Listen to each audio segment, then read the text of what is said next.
Bonjour chers entrepreneurs, aujourd'hui on va vous parler d'un outil qui sert à déterminer votre situation en termes d'entreprise sur 4 piliers, aussi bien en interne qu'en externe, le positif et le négatif. On va voir tout de suite ça.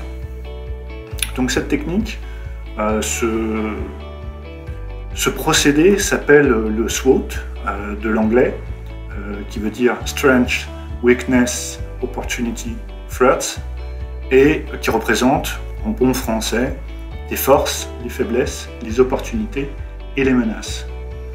Alors, qu'est-ce qu'on entend derrière ça? En fait, il y a deux axes.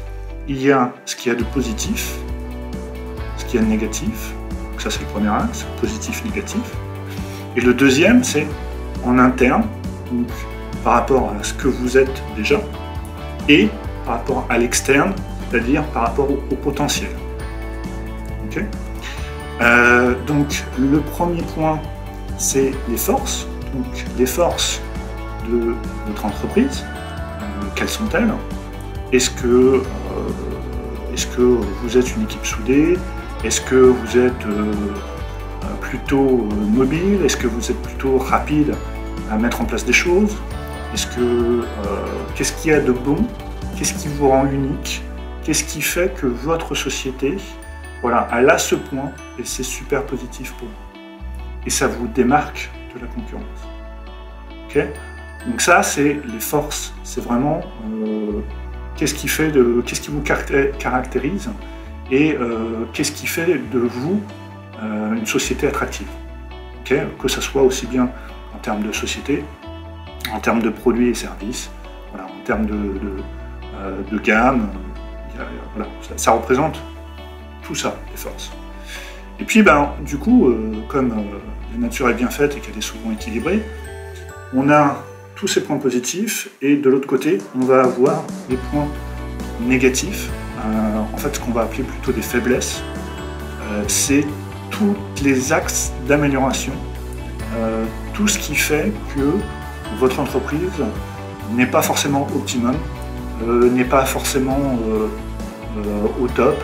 Ça peut être par exemple un service client qui laisse à désirer, ça peut être des relances commerciales qui ne se font pas, ça peut être, contrairement à ce que j'ai dit tout à l'heure, ça peut être lent à produire, ça peut être par exemple une société qui est méconnue, ça peut être, voilà, tout ça, c'est vos faiblesses.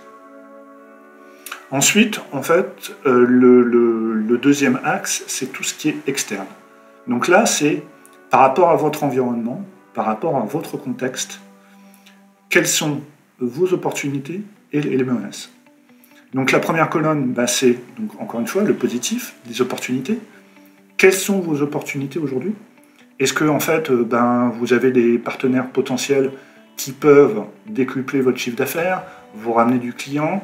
Est-ce que potentiellement vous pouvez racheter une deuxième boutique et puis augmenter par là même vos achats, réduire vos coûts et rentrer dans un engrenage vertueux?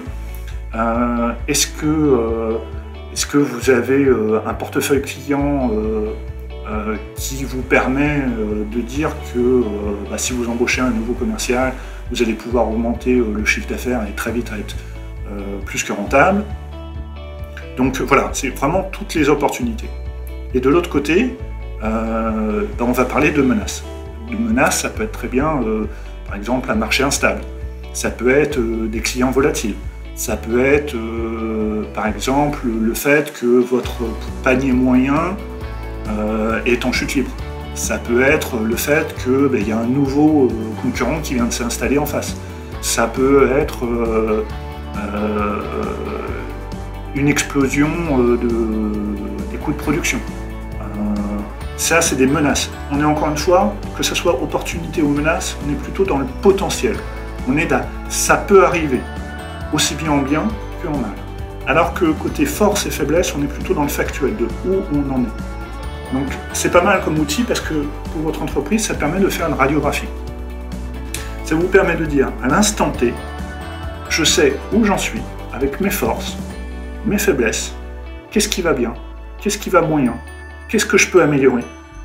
Il faut surtout voir les faiblesses pas comme quelque chose de négatif, contrairement à comment s'appelle cette colonne, mais comme des axes d'amélioration.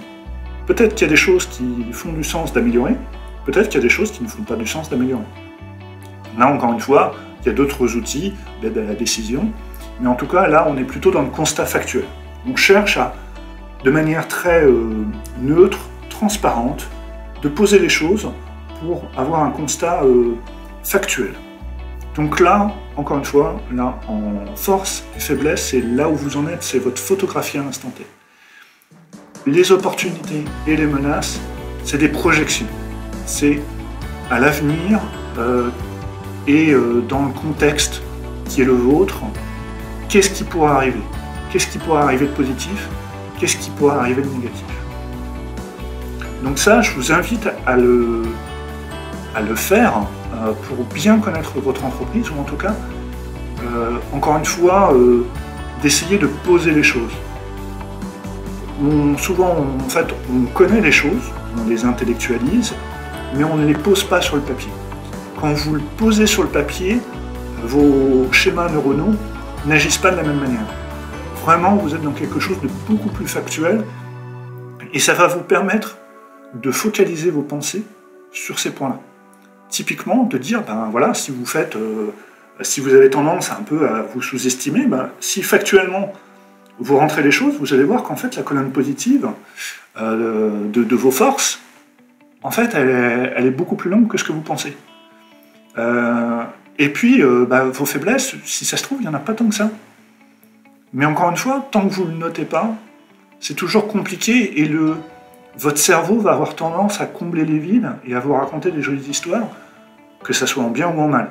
Et comment dire, si vous avez une nature plutôt positive, il va essayer de vous raconter une belle histoire. Si vous êtes plutôt négatif, il va forcément essayer de trouver un verre dans la pomme.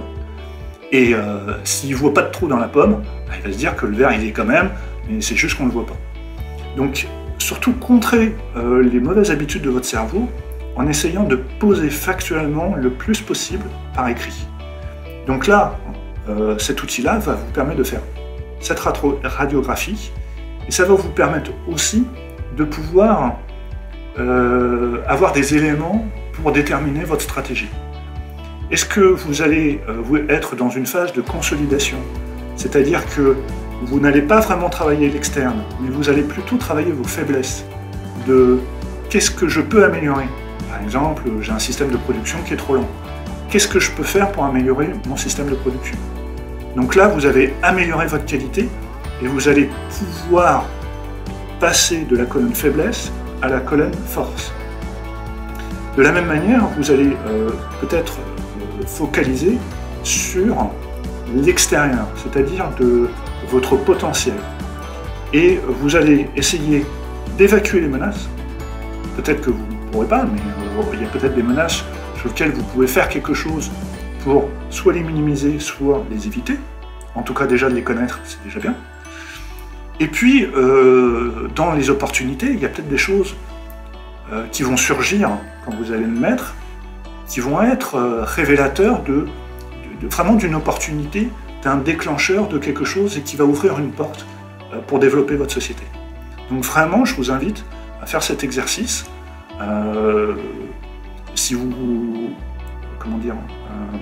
si vous le faites, vous pouvez le faire même aussi très régulièrement. Hein, par exemple, tous les trimestres, tous les semestres, même au moins une fois par an.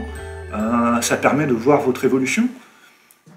Plus vous le faites, plus vous avez des radios précises et plus vous voyez l'évolution de votre société.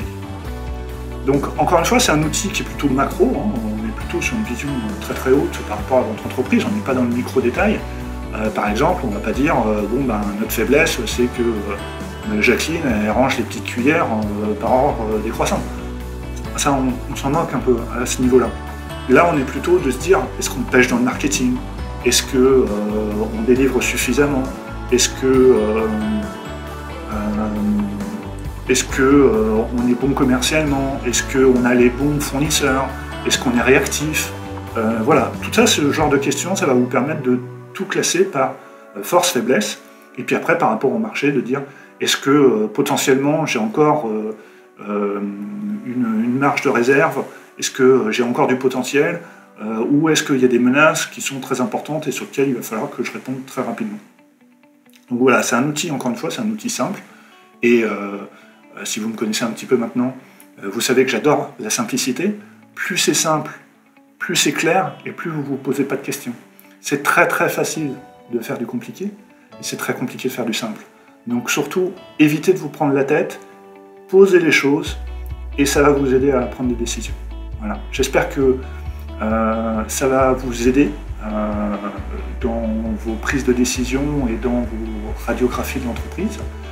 C'est des choses qui peuvent être aussi présentées si jamais vous faites un business plan, si jamais vous allez chercher des capitaux. Voilà, c'est des choses qui sont très connues par les investisseurs, les banquiers. Et ça vous permet d'avoir aussi de démontrer que vous êtes bien conscient de où est-ce que vous en êtes et que vous n'êtes pas sur un petit nuage complètement décorrélé de la réalité de votre entreprise. C'est super important et voilà, c'est un outil aussi qui peut être communiqué, qui peut servir à la communication en interne. Typiquement, vous pouvez faire par exemple un SWOT sur un service particulier, par exemple, je sais pas moi, le service commercial. Vous pouvez faire un SWOT tous les mois avec des indicateurs en disant ce mois-ci, qu'est-ce qui a été positif, qu'est-ce qui a été négatif, quels sont les axes d'amélioration, de faiblesse, quelles sont les opportunités qui sont à décrocher et quelles sont les menaces qu'il faut qu'on évite. Donc voilà, vous pouvez l'articuler, encore une fois, en fonction de votre bon sens, de votre jugé, de votre vécu, de votre entreprise, du contexte, à qui vous vous adressez. C'est un outil que vous pouvez adapter à volonté. J'espère que ça vous a été utile. Je vous dis à très bientôt pour de nouveaux outils. Et surtout, vous n'êtes pas seul. À bientôt. Au revoir.